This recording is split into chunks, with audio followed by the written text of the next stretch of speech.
Bacaan pelajaran Sekolah Sabat Jumat 2 Mei 2025. Pelajaran kelima untuk triwulan yang kedua. Untuk pendalaman pada hari ini nanti akan ada di video selanjutnya, yang linknya akan ada di bagian akhir dari video ini dan juga ada di deskripsi. Pendalamannya terdapat dalam tulisan dari Ellen G. White dengan judul Menara Babel, halaman 128 sampai 135 dalam buku Alfa dan Omega jilid 1. Lalu aku melihat langit yang baru dan bumi yang baru, sebab langit yang pertama dan bumi yang pertama telah berlalu, dan laut pun tidak ada lagi. Wahyu 21 ayat 1.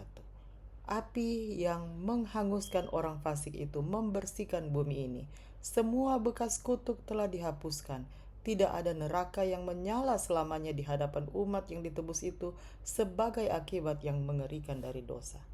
Satu-satunya peringatan yang masih tinggal ialah penebus kita akan terus menyandang bekas-bekas penyalipannya.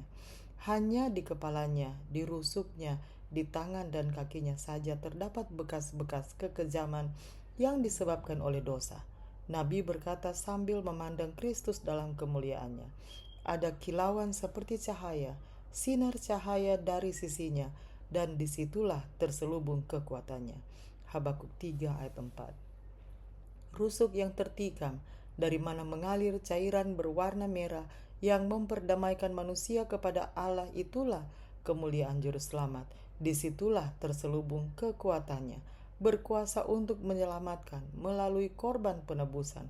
Itulah sebabnya ia sanggup untuk menjalankan keadilan ke atas mereka yang membenci kemurahan Allah.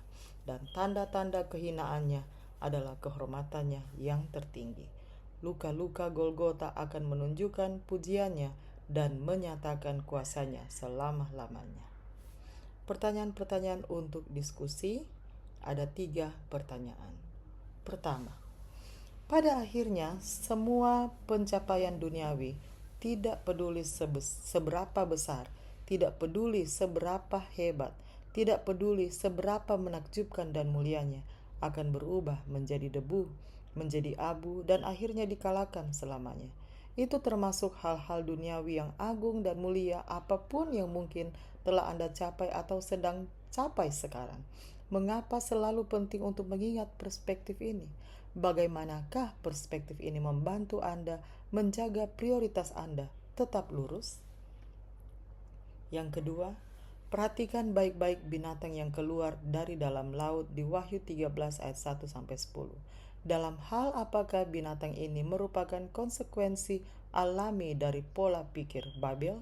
Ini jelas merupakan jumlah total dari semua bangsa-bangsa manusia, dari Babel hingga kekuatan tanduk kecil.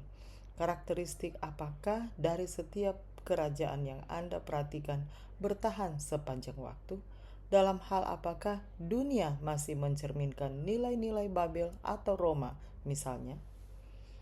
Yang terakhir, ketiga, bagaimanakah kita sebagai orang Advent mencapai keseimbangan yang tepat antara mengikuti Tuhan dan menaati hukum negara atau pemerintahan manapun yang kita hidup di dalamnya?